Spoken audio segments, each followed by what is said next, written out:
Hi friends, good morning. எல்லோரும் எப்படி இருக்கீங்க? நல்லா இருக்கிறீங்களா? இன்றைக்கி தைப்பூசம் திருநாள். அதை ஒட்டி இப்போ எங்கள் வீட்டில் நான் க்ளீனிங் எல்லாம் முடிச்சுட்டு ஸ்டவ்வுக்கு கோலம் போட்டுக்கிட்டு இருக்கிறேன். சரிங்களா? கோலம் போட்டு முடிச்சுட்டு இனி ஒவ்வொரு வேலையாக ஸ்டார்ட் பண்ணலாம், சாமி கும்பிட்றது ஆரம்பிக்கலாம் அப்படின்னு சொல்லிட்டு இருக்கிறேன் ஃப்ரெண்ட்ஸ். இன்றைக்கி எங்கள் வீட்டுக்காரர் பழனி போனதுனால நான் தான் இன்றைக்கி சாமி கும்பிட போகிறேன். சரிங்களா? அதுக்கு முன்னாடியாக எங்கள் வீட்டில் உருளி வச்சுருக்குறோம். அந்த பூவெல்லாம் மாற்றி அதுக்கு தண்ணி மாற்றி பூவை மாற்ற போகிறேன். எப்போவுமே அவர் தான் பண்ணுவார்.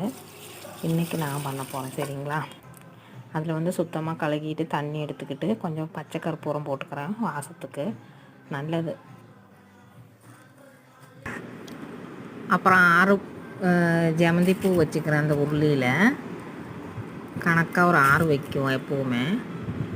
அப்புறம் ஒரு செம்பருத்தி பூவும் நடுவால் வச்சுக்கலாம். சரிங்களா? அப்போ கொஞ்சம் நல்லா இருக்கும் பார்க்குறதுக்கு.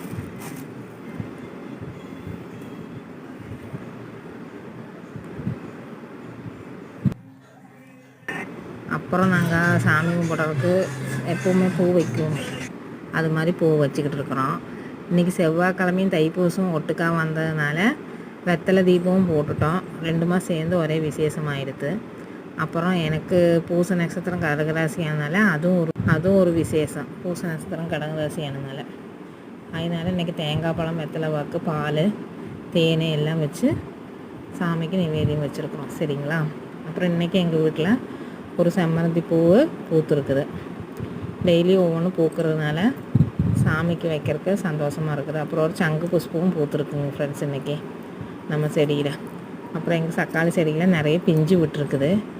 இப்போ தான் 5-6 பிஞ்சு விட்டுருக்குதுங்களா பாருங்கள். சரிங்களா? எல்லோரும் சப்ஸ்கிரைப் பண்ணுங்கள், ஷேர் பண்ணுங்கள், லைக் பண்ணுங்கள் எனக்காக ப்ளீஸ்.